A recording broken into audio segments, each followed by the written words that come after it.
welcome to my channel. Welcome to today's video.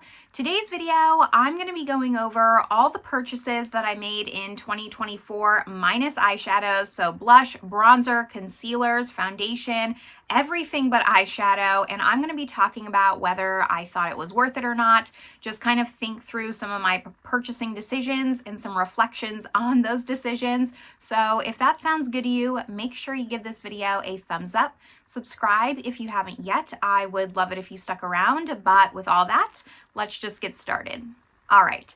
So after I did my video talking about all the eyeshadow palettes that I purchased in 2024, I realized I needed to dive even deeper into my purchasing choices, and I decided to look at everything else that I purchased outside of eyeshadow palettes and just see what I had used or hadn't used, because spoiler alert, in that eyeshadow palette video, which I'll link up above and down below, I had more palettes untried that I purchased in 2024 than I actually tried. And I wanted to see if that was the case for everything else. My foundations, my blushes, all that good stuff, and actually see what the raw numbers were. So I went through all of my purchases and empties videos, tallied everything up that I purchased, and outside of eyeshadow palettes, I purchased 25 items. Now I'm really actually proud of that number. There's definitely some improvement that could be made, but for the most part, at the beginning of the year, I really wanted to limit myself to maybe one complexion product like foundation, concealer, one cheek product, blush, bronzer, highlight, and that was it. I wanted to purchase no primers, which I did.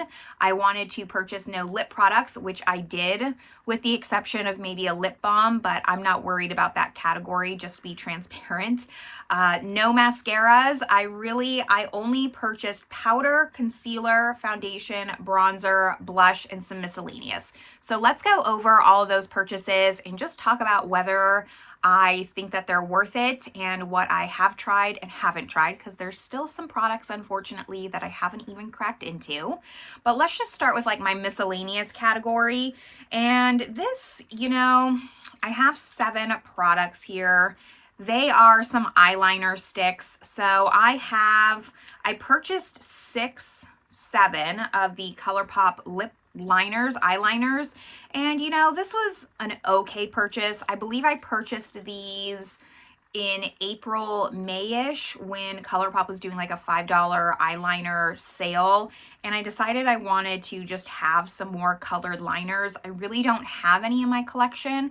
I think I decluttered them all, and as I was starting to get into eyeshadow more, I wanted to have some colored liners, so I did end up purchasing some of these. I have the shades, let's see, Calabasas. Then I bought some of the multi-chrome ones. There's Plum Smash.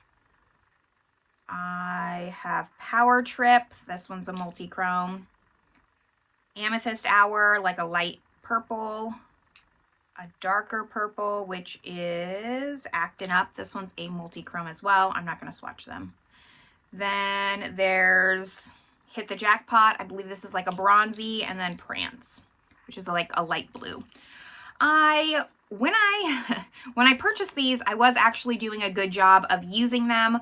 Once I ended up packing all of my things, because I was staying, my mom has like an apartment on her property that I was renting, and once I packed up my things and we kind of moved out of that apartment, I haven't been using these because I've been living out of my makeup travel bag and then just rotating that bag as I stop by my parents' house to kind of just refresh what I'm living out of the suitcase. So these don't make the cut to be put in there, unfortunately. I do think this was an okay purchase for me. I didn't go wild. I didn't purchase every single one. I didn't partake in the $2 eyeliner set sale that they did for Black Friday, because I knew I haven't been reaching for these, but I'm happy to have them. And I don't think it was a bad purchase. Not a good purchase, but not a bad one. I'll give myself a pass on this. The bad one, though, I would say is this NYX Jumbo Eye Pencil in Milk. This was like a super viral product way back in the day. It's still pretty hyped up. I haven't used this though. I purchased this when I went to America in May-ish, and I just haven't had time. I do think it's a little bit circumstantial with the fact that I haven't had my whole collection with me at all times. And again, I just haven't been putting this in my makeup bag, but I really do want to pull this out. I haven't even used it on my eyes. I kind of wanted to use it as like an inner corner to really make things pop, or as a base. I never had this product. It was my first time even owning it. And for being such a viral product, I'm a little bit disappointed I haven't even opened it yet, but that's okay. Some of it is, like I said, it's just circumstantial. Now the rest of these, what should we start with? I think we should start with my base products. We'll just go through, yeah, let's go through like foundations and concealers. I am very happy to report I only purchased one concealer last year, and it was actually the concealer I purchased for my birthday, like my birthday gift to myself, the Guerlain Terracotta Concealer. Really, really happy with that number. This is a nice concealer. I'm glad that I have this. I think I recently even pulled this into a Shop My Stash. It's a nice fuller coverage concealer. It sets down. You can use powder. You don't have to use powder, but really nice concealer. Like this more than the foundation even, and I like the foundation quite a bit. I have a dedicated video on this. Anything that I'm talking about today, I have a dedicated video on. It will at least be linked down below in the description box, as well as all the makeup that I'm wearing today. But one concealer, that's pretty good for me. Next year, I would like to maybe purchase no concealers, because I do have a lot of concealers, like in the 30-ish range, and there's no way I'll be able to use all of those up. So it would be nice for 2025 to go on a no buy for concealers, but we'll just have to wait and see. I'm not like fully sticking with that rule, but it's kind of like a soft rule. Definitely still no primers, or very few primers, and definitely no lip products I still want to stick with. Then we have foundations. Foundation is my favorite category. If you are subscribed, you know that. I have a whole foundation review playlist. I do a lot of wear tests. So in 2024, I purchased 9 foundations. It's a little bit high, but I did stay under my 1 per month rule, even including the concealer, because I kind of wrapped that up together. I wanted it to either be a concealer or a foundation, 1 per month. I'm still under 12, so I'm not really upset with that, but I know I could have done better. Let's talk about the foundations though. I have the, oops, sorry, making a lot of noise here. The Yensa foundation sticks. I purchased Light 2, I think. Light 1. Which one's which here? I purchased Light 1. That's the one I did the foundation review on. It is so light. I tried to exchange it for medium 2, but because I live in Europe, they just ended up sending me medium 2, and I didn't have to send back Light 1. So I have both. Actually really hated this foundation quite a bit, which is unfortunate. I've heard great things about Yensa, and I thought this foundation stick was going to be a hit, but it was not. The other one I wasn't really in love with was the Lisa Eldridge Skin Tint. This I just purchased a shade too light again. I have the shade T4. I should have gone with T6, but all the people I saw using T6, I'm not their shade. So this is not as flexible as Lisa Eldridge makes it sound. Maybe I should pull it out now again in winter, now that I'm like my lightest. I can maybe get away with it more. That's probably what I'll do. Because here's, I mean, I used a lot, like way too much for, this is like 2 faces worth of foundation, but not my favorite. There is like a good purpose for this. I used this, we did like a family photo shoot when I went back to America. It was kind of a family reunion thing. And I actually used this on my mom during the photo shoot, because she never ever wears makeup, and if she does, she wears foundation, or if she does, she wears only mascara. So I thought this would be a good compromise for her, and it worked really nice for that. So if I can't get this to work for me, I might just give it to her, because she can use it on like special date nights or something like that. It would work really nice for that purpose. Some more stick foundations. 2024 was definitely the year of stick foundations. I have 3. My favorite by far was the Ilia. I really enjoyed this foundation. I did a whole dedicated review. I have the shade T9 Tupelo. This probably was my favorite foundation of 2024, looking at them all. Yeah. It definitely was. So very much enjoyed this, highly recommend it. Good light medium coverage, teetering more on the medium, but you can sheer it out. It's very flexible, and I think it's a really versatile one. The Charlotte Tilbury Unreal Skin. I didn't think I was gonna like this, but I like this a lot. I feel like either you like the Hollywood Flawless filter or you like this. I brought this with me when I went to Cyprus for about a month-ish, and it was perfect for the summertime. Gave a really light coverage, but it was kind of like a filter on the skin. This is kind of what I wanted the Lisa Eldridge to be like, but I wanted the Lisa Eldridge to be less glowy. This does have a glow. I did set this down with powder for the most part, unless I was going to the beach or something, but actually quite surprised by this one. The Dior Forever Stick Foundation, I have the shade 2N. This is okay, nothing special for a luxury product. I wish it did more, but it is what it is.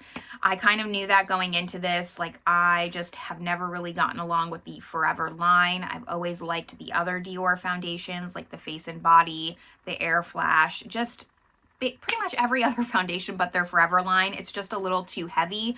I will say out of all the foundation in the Forever line, this is the lightest coverage. They're mostly pretty full coverage, but I still didn't love it as much, especially in comparison to some of the other foundations I tried. A close second for favorite foundation was this Dolce & Gabbana. This is the Blueberry Skin Tint. Love this. If you're looking for a skin tint, go out and buy this. If you want more of like an everyday, I guess like more coverage foundation, go for the Ilia, but this is fantastic. Have nothing bad to say about this as well. Wore really nicely. It gives you a little bit more coverage, but it is light coverage. Skin tint might be a stretch, I guess, to my definition. It's a little bit heavier coverage than a skin tint, but still really, really nice, long lasting, light coverage without sacrificing longevity or anything like that. Then the other two, well, let's talk about this one first. The About Face Performance, very much like this one actually. I'd probably give this number 3. Decent foundation for the price point if you're concerned about price, because the Ilia is quite expensive. The Dolce & Gabbana is quite expensive. This is the one I would recommend. It's like $28. This shade is too dark for me in summer, or in winter for sure. I have LM2 Neutral, but I purchased this when I was in America and they didn't have the shade I needed, so I did go a bit darker. So this will have to just be a summer foundation, or I'll have to lighten it up. But for the price, the performance, the versatility, A+ for this. Now the two that I haven't tried, these two. Okay, hear me out. This one I'm going to give myself a pass on because I just got this a couple weeks ago. The Huda Beauty Easy Blur in the shade 220 Custard. My husband picked this up for me when he was traveling in Dubai. So he came back like 2 weeks ago maybe. So I give myself a pass for this one. I'm still counting it in my numbers of 9 foundations for the year, even though I didn't purchase it. He did ask me what I wanted and I told him this is what I wanted and he picked it up. The Wet n Wild, though, I have no excuse for. This I purchased in May when, again, I was in America. This is the Bare Focus Niacinamide Skin Tint. Just haven't gotten around to it. Again, traveling got away from me. Once I left America, even though technically that was traveling, that's where I really packed everything up here in France, and I've just been on the move between Cyprus and Spain and here back and forth, like to dog sit for my mom when she's been gone. I haven't had time to do a wear test on this. It's on my list, just now it's not as exciting, so I don't know if people still want to see a video on this. I might still do it anyways, but this is one I just didn't have time to get through, and regardless that this is the cheapest foundation, I still wasted my money if it's going unused in my collection. I don't want price point to be an excuse on whether or not I use something, because whether I spend $50 on it or $5 on it, it's still a waste of money if I'm not using it. So those were all the foundations. I have a few more complexion products, and those are powders, and I almost completely forgot. I've only talked about 8 foundations. I thought I talked about all 9, but because I don't have it in front of me, it just slipped my mind. And this is actually one of the more embarrassing things. So the last foundation that I have that is unopened is my Natasha Denona powder foundation. And the reason why I almost forgot about it, because I don't have it in front of me, is because I have no idea where it is. And it's unused, it's unopened. It's very unlike me actually to lose things. I'm usually very organized. I know it's around here somewhere.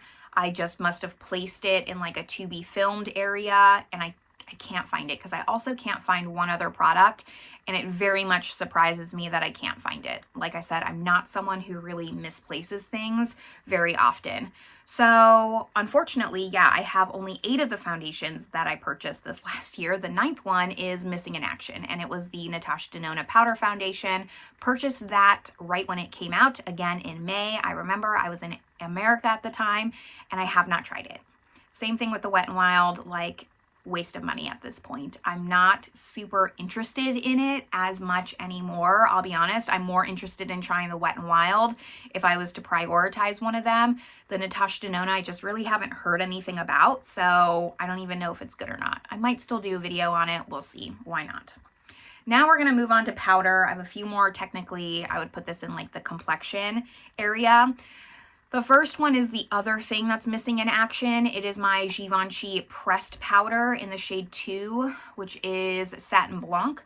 I purchased that because I actually did a review on these powders, these 2 Givenchy powders, the loose version, and I talked about in those videos how I love the pressed powder version because I have the pressed powder version of the shade 01 Mousseline Pastel, I think it's called, and I love that. I don't think they ever rolled it out in America, and when I was trying to look for it to link it, I saw they were actually, it looks like discontinuing that pressed powder, so I ended up picking up another shade in it, and I don't know where I placed it at all. Anyways, that's my second item that I can't find.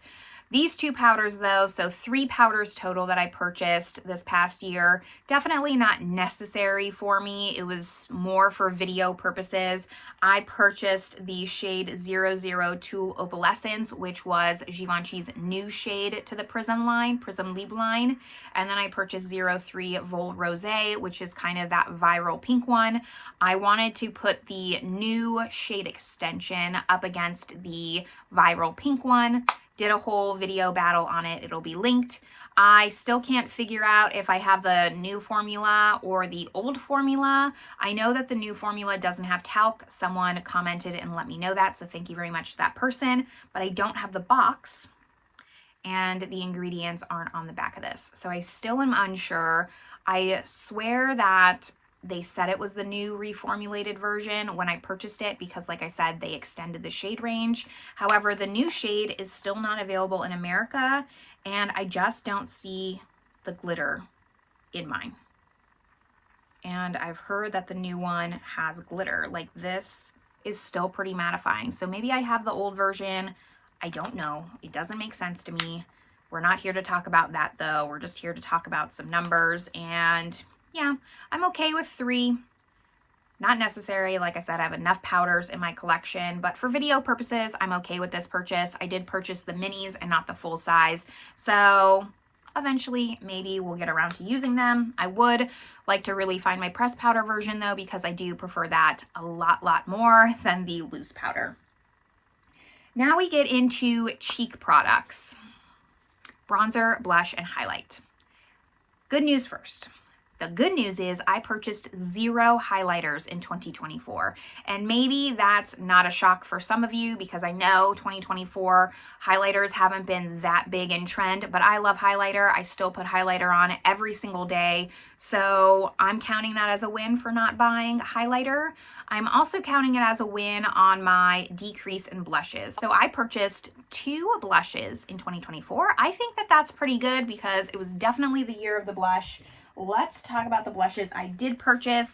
I ended up picking up the ColourPop little heart blush in Flirt Alert. I've been wanting this for so long, ever since they came out, and I made a ColourPop purchase. I purchased the Twilight palette, and I finally just threw this into my cart. It's just the neutral one. Bought it for the packaging. Did I need this? Absolutely not, but it was kind of just on my list for a while. I have used it. I like it. I'm not going to be too upset about this. I think it's okay. I'm giving myself like an okay green light on this one. The other blush that I purchased was from Half Magic. This is the Cheek Fluff Don't Be a Doll. Purchased this when I went to America because I have a hard time finding Half Magic here in France. It is sold on Beauty Bay, but I couldn't see swatches, and I actually saw this in Ulta, and it really intrigued me. It wasn't something that I actually had on my list to try or test, but I thought it was really cool.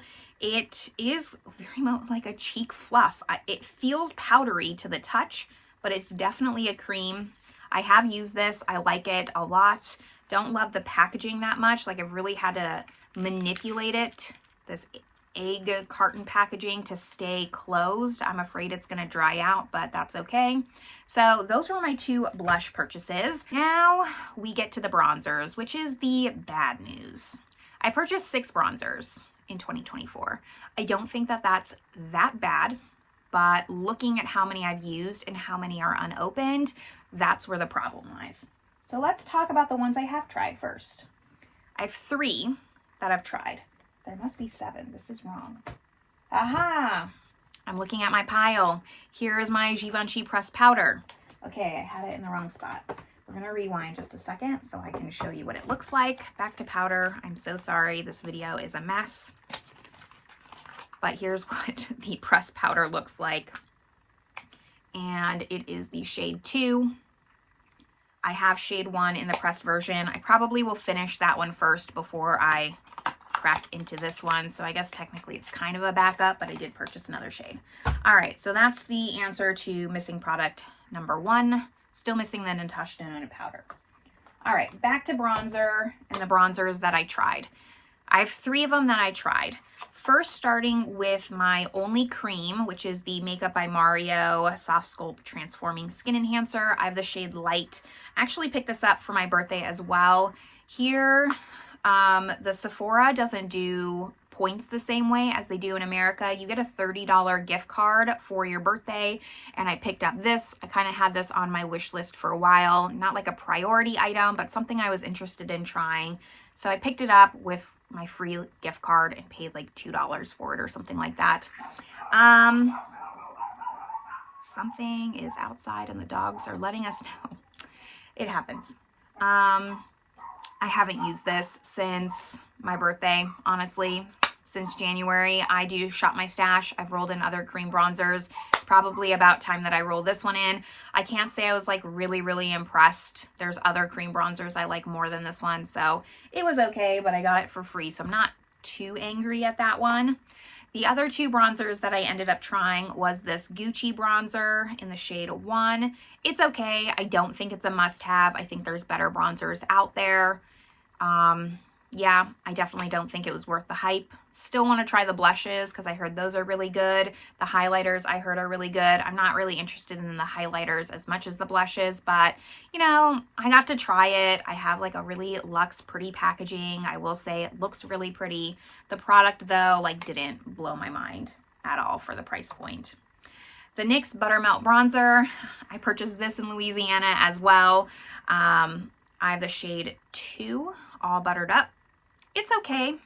I did use this quite often. I brought this with me in Cyprus, and no, I purchased this in Cyprus. That's my fault. I purchased this in Cyprus. It was my one and only purchase from Cyprus, my makeup product. So that's why I remember using it in Cyprus. It's all right. Smells great. Love it. But it is a little bit too pigmented for me. They say that it's pigmented. They really do mean that it's pigmented. I'm not interested in trying any of the blushes. They just look too pigmented and too glowy for me. I'm happy with this one bronzer purchase. I'm glad that I finally got to try it and see what all the talk is about, but I can't say this will again be like a holy grail bronzer for me. I much prefer the Physicians Formula Butter Up Bronzer or Butter Bronzer. I much prefer even the Fenty Beauty ones in my project pan right now. I like that one much more. It's much more buildable. That's actually the one that I'm wearing today. This one's just hard to work with for me, I think. Now we get to the 3 that I haven't tried. And I don't know why. Actually, I do know why. Is because they're all luxury ones and I'm just hanging on to them, afraid to crack into them. The oldest one, let's go oldest to youngest in my collection, is the YSL. I wanted this for so long. I have the shade 2. I'm thinking this is going to be my favorite one. Looks like this. Here's the shade. I have high hopes for this. I think part of it too, and I mentioned this in quite a few videos, is that I wanted to do like a luxury bronzer roundup and just put all the luxury bronzers I had up against each other. These three, the Gucci, I have the Tom Ford, and kind of do a video going in depth on all those. So I think I've kind of been holding off for that video, but it's still no excuse. I could be testing them now. Then I have the Giorgio Armani bronzer. I had it upside down. At first I was like nervous because there's shades and I thought I got the shade 06, but I had it upside down. I got the shade 90, which is the lightest. I think the shade above that just looked way too warm. This is a huge bronzer. And this one's much more, it's supposed to be much more luminous, goldy, especially compared to the YSL. They came out around the same time. So I haven't opened this one yet. And then the last one and the newest one that I got, I actually just got this a couple weeks ago as well because I ordered it in the States and then my mom brought it back to me when she came back from her trip, is the Dolce & Gabbana bronzer in the shade light medium, I think. Yes, 02 light medium. So excited for this one. Kind of does look pretty light. It was hard to see swatches because I bought it online, but I've been loving Dolce & Gabbana products. I just haven't cracked open to this one. I give myself a little bit of a pass on this one, but only a little bit.